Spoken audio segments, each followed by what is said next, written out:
Yes, ladies and gentlemen, we're talking Justice League. I'm a little late, I have to admit, in discussing the posters of the Justice League, but there's a lot more I want to do. You know me, I like to go deep in things, so we're going to get into that in a second. But first, let's look at this poster here. Really awesome. Of course, Batman is the center of it. But if you look at the actual saying here, you can't save the world alone. It makes use of each Justice League's members' logo.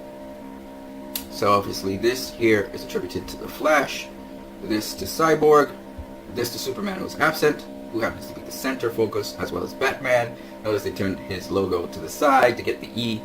The W's from Wonder Woman, and of course the A is from Aquaman. Which is very awesome. And then what this picture, what this poster also illustrates, and it has a lot of color in it. It's not washed, the color's not washed out, which is pretty awesome. And you notice that Batman's actual costume is blue. So I thought that was very interesting as well. I thought it was black, but it's actually blue. But the other interesting thing about this is that this, the actual picture looks like a painting. Do you realize that? And it seems to be imitating the famous Alex Ross painting. See, Alex Ross painting looks something like this. If you look at the formation here, Batman is at the center of the Justice League. Alright? To Batman's left, our right, is Wonder Woman. To her right is Aquaman. Alright, to Batman's left is Superman, and then to his extreme left is the Flash. Alright? And why that's very interesting is because there was another poster of the Justice League, as you can see right here, and this poster had all the members spread out in a line. Now, there's a number of things I want to say about it, but it's again, in this painting, just like the Alex Ross, sort of emulating the Alex Ross painting, you see that Batman is the center of the league. Okay, you notice here, Batman is the center of the league again. Okay, he allows us that Wonder Woman is to his right and in front of him. As Wonder Woman is here to his right and in front of him, she is one of the leaders, the front runners of the Justice League. I explained this to you guys a long time, and actually, this was a setup by Warner Brothers, by Zack Snyder, who's a visionary. He knew that people would love the Wonder Woman standalone. That's why the Wonder Woman standalone came first, so that they would embrace that she is and want her to be one of the leaders and forefront members of the Justice League, and that worked perfectly to plan. So she's a front runner along with Superman, who's missing from this particular picture because he's currently dead. So Wonder Woman is one of the front runners, and Superman will fill in the gap between Cyborg and Batman. But at present, Cyborg is kind of in the position of Batman, but he's in the background. Notice he's in the background. Batman is in the background to Wonder Woman, who is going to lead the tactical charge of the Justice League, because not the planning and strategy, but the actual fighting. You hear, even if you look at the trailer, you see that she's the one telling them what to do, where to do. She is the most experienced warrior of them all. She's the oldest member of them all. So she has a lot of experience in how to fight. In fact, when you look at the Justice League trailer, the one who's engaging Steppenwolf, guess who it is? Who's the one that's having a fight with Steppenwolf? And she actually knocked him back when she, she released her powers, just like how she knocked back Ares, right? Wonder Woman. Okay, so Wonder Woman's going to be front, as I said, and center of the Justice League. She is the leader. She is one of the leaders in terms of the actual fighting, the actual offensive maneuvers. She's going to be the leader. It's not going to be Batman. Batman can't, I mean, come on now. Batman can't handle Steppenwolf. We all know this. I don't care how much armor he puts on. He's immortal. He's got limited strength. And all his machinery and technology, he just can't face up to the rap. He can't even face certain parademons. Certain parademons, he just can't take them down. You know, it's just what it is. So, it's up to Wonder Woman to lead this incredible power set of super beings here. You have Aquaman, who is very, very powerful. You saw him, he's having fun with parademons, okay?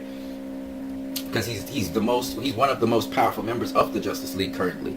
It's him, Wonder Woman, and Cyborg. They're very, very, very, very strong. Like, I mean, Batman stands no chance against any of one of these guys. I mean, yeah, he could try and find their weakness. I mean, what's the weakness for Wonder Woman? We don't know.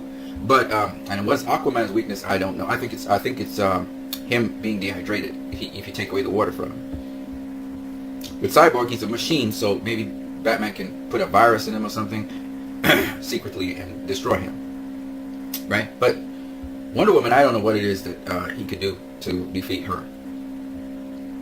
Maybe you guys know. But my point anyway is, when you look at the Alex Ross painting, this matches up with it almost identically. and it looks like a painting itself, and it's of course immersed and filled with color, but in a different kind of way. It's not like the Marvel kind of popping out at you colors. This is kind of rich colors, but it's still dark. It still has a different feel to it. Very artistic, but a different feel to it. And I didn't realize that Batman's uniform is blue here. That's so awesome. So he has blue. His setup is blue. That's cool. And you know, that's taking on kind of like Superman's, you know, a part of Superman he's embracing. It's just, there's so much going on here, man. It's really awesome. But I said that to say also this, that when you look at the Justice League, the actual animated Justice League, you get parallels. A fan went and he actually created this, which is the Justice League members' shadows from the actual Justice League movie. And I thought it was really awesome. So you can see the parallels between that and Justice League Unlimited, which is really awesome how, you know, fans can do these kinds of things. And I thought it was very tastefully done and very well done. And I remember in the Justice League movie also, you see them with the backdrop to that iconic Justice League Unlimited series, right? So that's pretty interesting. And also in addition to that, we see in Wonder Woman, we see a preview to who are the people who we will see in the Justice League movie, which is why, you know, when we were looking at the trailer, for instance, we get this feeling that certain people have been mentioned in that trailer, and that's something worth noting. All right, you heard Steppenwolf talk about there are no protectors here. There's no Kryptonians, no Green Lanterns. Apparently Steppenwolf has encountered the Green Lanterns. He's encountered Kryptonians. Okay? And currently when Superman was dead, as far as the history of the world that is there now, most people think the Kryptonians are all dead. Zod's dead, Superman's dead. But of course, we saw in Man of Steel the open pod. So there are other Kryptonians on Earth. There are other Kryptonians on Earth, just that they're not revealing themselves, and even Lex Luthor hasn't seen them. But I assume Supergirl is somewhere there, right? So there are Kryptonians on Earth. So not everything that Steppenwolf says is necessarily true. Again, we don't know if there are Green Lanterns on the Earth, but they haven't revealed themselves in this universe so far. Doesn't mean that there aren't Green Lanterns on the Earth, but just moving around kind of concealed, or there are potential for Green Lanterns to be on the Earth. There are people who may be selected by the Lantern Corps. All right, or it could be that the Lanterns have left Earth and they're preoccupied somewhere else. So it doesn't necessarily mean that because Steppenwolf has said these things that there are no Green Lanterns there and there will be no Green Lanterns in the movie. Because when we come to the end of the trailer, most people think that at the end of the trailer, it's really Alfred talking to Superman. I would say I understand because they're saying it looks like there's a piece of red cape you're seeing there. Okay. I don't understand the circumstances under which it is that Superman is returning, or if Batman spoke with Superman, or what, I don't know. But what I do know is this, that it's very possible it's Superman that Alfred was talking to at the end, you know, using the words hope and all these other things. But it could also be a Green Lantern, because why I say it could be a Green Lantern is two reasons. When you look at the Justice League logo, not the Justice League, the end credits, where it says all in or something like that, it's in green. Did you notice that? The other thing that's interesting is this information right here. So obviously Superman will be there in the Justice League movie, because in the intro to Wonder Woman, which if you guys really think about it, and this was the plan all along, Wonder Woman is an intro to the Justice League. She's literally the appetizer before the meal. So they did Wonder Woman and blew you away. Patty Jenkins did an excellent job of that movie to set it up so that you would be invested in the Justice League. Think about it now. Superman comes back and it's the Superman you guys all love. That's plus number one for the Justice League. Plus number two, Batman's there. Batman is a favorite no matter what. One of the reasons that Batman v Superman was successful was because you said Batman was in it. And it was Batman, focused on Batman. It was focused on Superman too, but it was focused on Batman. Particularly his issue with Superman, right? Which was something that a good portion of the world had an issue with Superman. Maybe they didn't have an issue in terms of they hated him, but there was some apprehension, there was some caution. They felt that he wasn't being accountable. He wasn't accountable to anyone, right? And this was set up because of Man of Steel. Man of Steel, Superman said to General Swanwick, he said, "You can't control me, and you never will. But that doesn't mean I'm your enemy." You know? So, you know, that's the Superman we're dealing with, right? Even though he submitted himself to mankind, he will never let mankind exploit him, use him as an agent of mankind, unlike the Dark Knight Returns comic where he was utilized by Lex Luthor, the President of the United States, to run missions and stuff. Superman in Man of Steel and in Batman v Superman was his own boss. Nobody was accountable to anyone. He submitted himself to mankind in BVS. He submitted himself to mankind in Man of Steel. He worked alongside mankind, but he was not going to allow himself to be manipulated by mankind, which is pretty awesome. Even though Lex Luthor kind of manipulated him, not really, but he kind of did. Alright, so you see Batman is here. Of course, a fan favorite is Wonder Woman. People are just going to go see Justice League just to see Wonder Woman. A whole bunch of women are going to go see it, and they're not going to be disappointed. She is not going to let them down. And we now know that the Amazons and Themyscira is going to be featured in this movie, and it seems it's not necessarily, I don't know, there may be a flashback. Oh, that could have been a flashback as well, I don't know. But what I can tell you is, now we knew there was a plan all along, because you see Themyscira featured in Justice League, and you heard Connie Nielsen say, "Yo, you'll see more of me, and you'll see more of Antiope." And you can't see Antiope. Antiope is dead. So there has to be a flashback, because Antiope is coming back. Robin Wright is going to be seen. So that's very interesting as well. Alright? So Wonder Woman's a fan favorite, and that alone is going to pull. So we have Superman fans who are going to go see Justice League. We have Batman fans that are going to go see Justice League. These are heavy hitters we're talking about here. Batman's a heavy hitter. Okay? He's been a franchise, juggernaut. Now we have a bigger juggernaut than Batman. She's going to be a hell of a lot more famous. No comic book movie except for Spider-Man so far has ever debuted as big as Wonder Woman's debuted. And I'm talking not just in terms of domestic totals, but worldwide kume. Wonder Woman is a phenomenon. Okay? She is a phenomenon. People have been dying to see Wonder Woman, and she made a splash like nobody. I mean, her debut entrance in Batman v Superman was spectacular. Okay, it wasn't short of epic. Okay, how she landed in there and saved Batman was epic. And now we're learning for the Justice League trailer, etc. She's been moving along, even though she said she moved away from mankind. She's been all along being Wonder Woman and helping people. She's just not allowing herself to get the recognition and letting everybody know who she is and who her real identity is, which is Diana. She's concealed that, and she kind of pops up where necessary and she disappears again. Alright? So that's Wonder Woman. She's not the Wonder Woman everybody knows, who talks to little kids and she moves amongst the people and she helps and saves, and she's this ideal which people can strive towards. She's not that yet. She's still moving in the shadows, sort of like. She does most of her stuff in the night or in the evening. She fights and stuff, and then she's gone. Alright? So she's kind of shadowy like how Batman's shadowy. But that does not mean that she's abandoned mankind, which is different from she said, I have moved away from mankind. Okay? So that's how she's been performing all along until now. Until now. Okay? And the world seemed to have gotten a little worse because the superheroes weren't around. Then we have the Flash. Oh man. The Speedster. I love this. I'm going to show you some other things that really be interesting about this whole thing. The Flash. And then we have, of course, Aquaman. And this is, of course, the DC Comics Aquaman you're looking at here.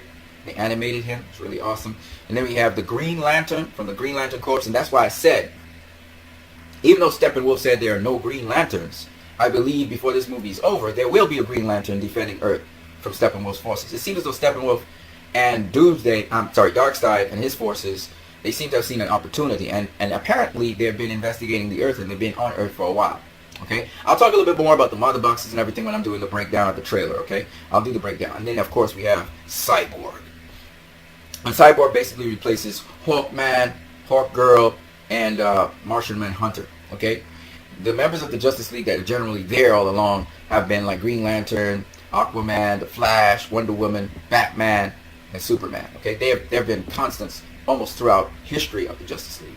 All right, and I just wanted to show you guys this because the next thing I'm going to show you here is how similar this Justice League is to the animated Justice League that we see on Justice League Unlimited. It's really cool how in the beginning of Wonder Woman, how the actual animation of the Justice League that they did was very much similar to the animation we've seen in Justice League Unlimited, and I thought it was really awesome. So here you see Batman throwing a batarang, and there is in Justice League Unlimited in its intro, that's what Batman's doing. And then you see Superman standing before everybody.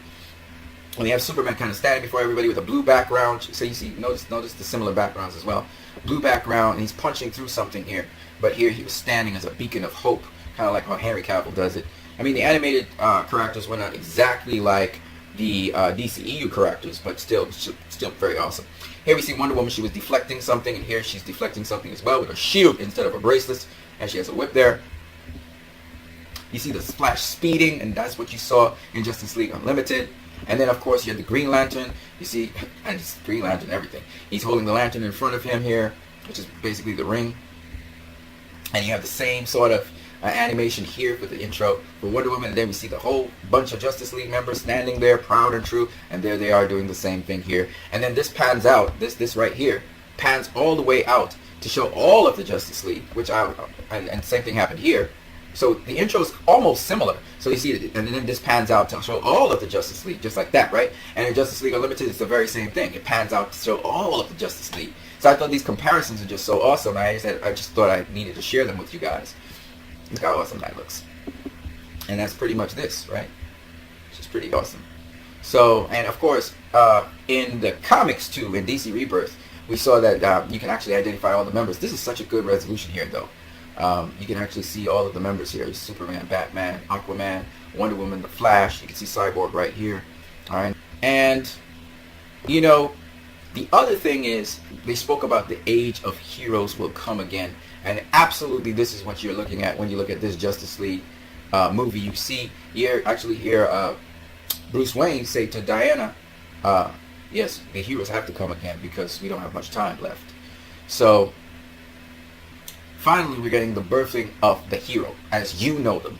And you're going to see them do a lot of heroic things, but their motivations for doing it and so on, while very heroic, now you will actually believe it because all of that investment into these types of characters from their different backgrounds, from their realities and how their world is, you're going to actually believe this. This is going to be sold so much more than all of the other comic book movies you've ever seen. X-Men, Marvel Avengers. You're really going to buy into this because they put down the foundation for these characters in Man of Steel, in Batman v Superman, and you had to go through these unpleasant experiences to experience the depth of what you're about to see now. So that when these characters actually come together, it's not, oh, we share things in common, so we came together, and it's all campy and everything. No, you're going to actually feel the depth. It's kind of like with Suicide when they were in this room and they were talking to one another. And Harley Quinn said to Diablo, she said, own it! It was powerful because it was literally an emotional tie that tied all these guys together. And it wasn't just, oh, you can shoot fire, I can shoot fire, so we should get together. No, it wasn't some frivolous piece of crap. I hate that stuff. And just slapstick humor to kind of piece together stuff. And it's just too much fantasy. I like grounded films. I was listening to one guy saying how the DC films are moving off from being grounded and all this realism. We don't need comic book movies to be that way. I think it was guys from what used to be Superhero Hype or something like that. No, they need to be grounded. They need to be believable. They need to be relatable. And they need to be grounded in our reality. And that's what Zack Snyder was able to do. It was always fantasy. Batman v Superman is always fantasy. But if you look even at Tim Burton's Batman, 1989, the reason Tim Burton's Batman was able to sell you on it, yeah, the buildings were ridiculously high and hyper-realism, but really the moments that made the film great were the realistic moments, the small setting moments, the moments when Bruce Wayne and Selina Kyle are interacting and interfacing with one another, the moments when the family in the beginning of the movie, they were being robbed. You know, these were real moments. These were not hyper fantastical moments. The only reason you're going to buy into fantasy in these kinds of films is because these characters literally feel real and you get everyday experiences with these characters. And the world feels real and grounded, and that's what I like about DCEU. I like Guardians of the Galaxy and James Gunn so much because they acknowledge what world they're in. It's fantasy, right? When Marvel tried to do The Winter Soldier, when Marvel tried to do, for me, I don't want to talk from my perspective, I can't talk for anybody else. When they did Captain America Civil War, yeah, I enjoyed the movie, it was good, but it never felt real to me. Civil War never felt real to me. Winter Soldier never felt real and grounded to me. Winter Soldier felt more grounded than Civil War, obviously. I always felt like Captain America Civil War was just these bunch of actors and Hollywood people saying, look what I can do, and they're just showing off. I never felt like it was an actual, a real thing that could have happened in the world. I can't say that for Batman v Superman. Literally, I think that that's something that actually could possibly happen in this world, even though Superman has superpowers, and that's not really real. I don't know anyone who has superpowers. But if they did, that's how they would be. And that's the thing about realism. And when you're doing live action, the difference between live action and an animated series or a comic book, and even the comic books, they always deal with real substantive matters as far as DC is concerned. It's not just an adventure. It's something talking and commenting on the world we live in. Okay? I just don't get that with Marvel movies. Right? Even Doctor Strange, it was great in terms of being fantastical, but never felt real and grounded to me. Never felt that way. And I'm a realist. As much as I believe my belief system goes beyond the present reality we're in, I'm a realist. So you have to come correct with me, you know. And the thing about this particular movie, the scale of it also is impressive. Whereas X-Men Apocalypse, certain scenes in it didn't feel real at all. And I will say, at the end of Wonder Woman, certain parts of it felt fakish, okay? And there were certain beats in Wonder Woman that I couldn't buy it as real. I couldn't suspend my belief because the movie had been so grounded. So those are the little flaws with Wonder Woman, where Man of Steel shone with those areas, except for the final act when he snapped Zod's neck, where I had to suspend my relief a little too much to buy into that idea that Zod was going to kill those people and that Superman couldn't stop him. Because again, it wasn't that.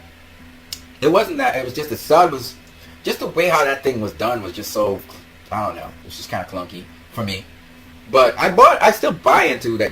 Of course, I believe that he needed to kill Zod because they set that up earlier on. It was just that it was just a little bit awkward in the way how it was timed and how it was done.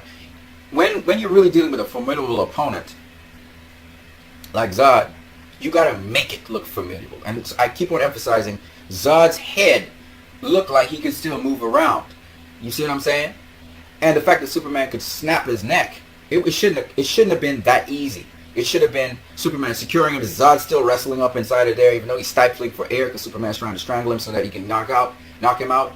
And what I know, Zack tried to choreograph it properly, but Zod needed to look like he was going to push off from the ground and get away. And when he realizes he can't get away, he should have fired the beam. And when Superman's telling him to stop, you know, he should still be trying to jostle out of place. You know, take advantage of every single move that when Superman's, you know, not focused. Superman needed to wrestle him down. And it needed to feel like Zod was out of control. Like Superman couldn't stop him. He couldn't move his head, nothing.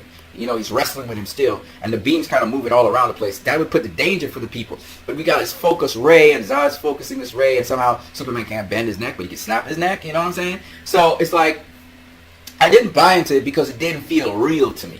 And when you're doing a realistic film and you're doing realism, suspension of belief, there are two reasons you would do something like that. You would do it because it's someone recapping something. Like, that's where Wonder Woman gets away with it because it was Diana's account of things. It's how she remembered things. So, yeah, obviously when you're doing something and you're remembering stuff, reality sometimes is suspended, right? But at the same time, with Man of Steel, you can't, that moment where Superman is wrestling with Zod to snap his neck, you can't stretch time and you can't suspend reality. And those are two things I would say to Zack Snyder. He's an excellent director, but when you're doing a finale of something, take for instance The Accountant. In The Accountant, it was just sudden too. He just suddenly popped the dude and that was it, right? And people say, well, that was an anticlimax. I actually believe that much more than I believe Superman snapping Zod's neck because, again, that's something in reality that would actually happen. You're an artistic person, you want to get the job done, you want to finish the job, so he's finishing the job, all right? With Superman and Zod, you don't want to hold it too long. Yes, I get you want to make the point. But if you're going to make the point, you got to convince me that that's really what's happening. Which means Zod had to be wrestling with him still. And it needed to be out of control. So the Superman had to snap his neck. You see what I'm saying? And that's the only thing I have against Man of Steel. Everything else is awesome. And that's a nitpick, by the way. Because story-wise, this thing it's in par with the best of them. Okay? With Batman v Superman, I loved everything about it. There was nothing. The execution by Henry Cavill, you know, choking underneath Batman's foot. I looked back at it. I looked at it a couple times. I could actually buy it. I think it could have been done a little bit better. But quite frankly, it didn't really matter because people were going to nitpick that movie anyway. There was a lot of hate towards it anyway. So, even if Zack Snyder had put the linear cut, which more people would have been able to follow, there still would have been the flashback, the dream sequence, which would have thrown some people off. And all someone needs to do when you hate on something, and you can see even with the Justice League trailer, you had a whole bunch of haters that came out. I started hating on the trailer and coming up and talking about things that have nothing to do with the trailer, the DC film, the DCEU film. I think some of them were even mentioning Marvel films, if I'm not mistaken. All right. Now, I again, personally, I'm not against Marvel or anything. Let them do their thing. I'm glad people are enthusiastic about Marvel films, but I'm not enthusiastic about Marvel films, okay? People are talking about Infinity War, and this is going to be a great... I'm like, you know what? I don't want to sway anybody's opinion on it, though. I want people to go out and watch Infinity War. But for me, Infinity War does nothing for me. You know, I've seen some of the build-up to it and everything, but it's not my cup of tea. That's not my taste. I can't take that kind of stuff. I just can't watch it. You know, Thor Ragnarok, it's just not, it does nothing for me. Absolutely nothing. I'm not excited about it at all. You know, Spider-Man Homecoming, I was like, I think I need to go see this movie. It has a nice little backstory and everything. And I still haven't gone to the cinema and watched Spider-Man Homecoming. You see what I'm saying? And it seems like it's a good movie because Michael Keaton, I heard he was a pretty good villain in it. But just the fact that it has jokes nonstop, I can't take that. I'm not a hee-hee ha-ha kind of person. So anytime he does humor all the way through, it's got a lot of humor and everything, I'm like, God damn, no. Hell no. That's just not me. You know, maybe some people like to go into cinema and laugh a lot. That's just not me. Guardians of the Galaxy was enough. You know, I'm not a hee-hee ha-ha person. Situational humor, cool. Slapstick humor, no. If I want to do that, I go watch a comedy. You know what I'm saying? So that's just me. So you guys go watch the movie. Go support Spider-Man. Don't let my opinion dampen your feel on a movie. In fact, that's why I don't like to talk about other movies than the things I'm interested in. Because I don't feel I should deprive someone else who has a different taste in movies from my bias. You know what I mean? Because my bias. I love Justice League. I don't really care what anybody else says. I'll be going to see that movie day one. And if I can get tickets before, I'll go see it before day one. You know, and I'm probably going to see this movie, I don't know, 20, 30, 50 times. And I'm not going to try and spoil myself off like I did Wonder Woman. So I'm going to just simply, I'll be talking things, and there's going to come a point, guys, where I'm not going to say anything about Justice League. You're not going to hear me saying anything about it, maybe just general stuff. I'm not trying to look up it online. I don't want to see it. I don't want to spoil it. This trailer here hyped me up so much, I don't need anything else to see Justice League. That's done. Wrapped. I don't want to hear anything extra about it. Of course, I would want to check out everything that's new, but I'm actually going to keep myself away from it until the day I have to go into the cinema to see it. I don't want to see it before that. I don't want it spoiled for me. Wonder Woman will spoil a bit for me because I was too much into Wonder Woman. So, you guys know there's going to be a cutoff point. It's going to be probably a month or so before the movie comes out. So, you know, you're going to hear me talking about Justice League in terms of things like, you know, on days like Mondays, sorry, what am I saying? By the month of October, forget it. I'm not talking anything else about Justice League. It's over. You know, I'm going to tell you guys, well, guys, I'm going to cover other things, but not Justice League. And I'm going to give you guys Christian songs and music and just value music and all of that, but you're not going to hear me say anything about Justice League. I'm sorry. That's just what it'll be. I don't want it spoiled for me. And I'm going into the theater with just clear head from the last trailer, which will be this one. I don't think I'm watching any more trailers. I'm sorry, guys. I'm not watching any more trailers of Justice League. It's just what it is. So anyway, the Age of Heroes will come again. It's awesome. It's a turning point. And here we have the Justice League from Justice League Unlimited, the Age of Heroes. So you see all of these heroes here. And now you see all of these heroes here. The parallels are right there for you to see. And now, the awesome thing about Justice League is now the Lego movie has covered the Justice League, right? Then we have the cartoon. We have the... oh God, the comic books have covered the Justice League, right? The comic books have covered the Justice League. Then we have here the Justice League Unlimited covered it, and now time for the movies to cover it. So Wonder Woman, I think Wonder Woman may be one of my subscribers, right? Maybe. So I thought he did very insightful Wonder Woman, if that's him that did this. So I just wanted to share this with you guys about the Justice League. I want you to see my face. I want you to see the joy I have for talking about these things. I could talk about this forever, but I decided to talk it for you guys to see. Don't forget, you can share these videos. You can subscribe to this channel. You can also donate to this channel, and you can also comment on this channel. Feel free to say anything you want to say. I'm glad. I want to just thank all my subscribers, all of you, for watching my videos. I thank you all. I thank some of you who have already donated to my channel. you messaged me. I thank you for that as well. This is something that I was hoping that would, also be able to do as a living on here. And you guys have indulged me and you're encouraging me financially, which is awesome. So please keep on doing that. I'm going to keep on asking for donations.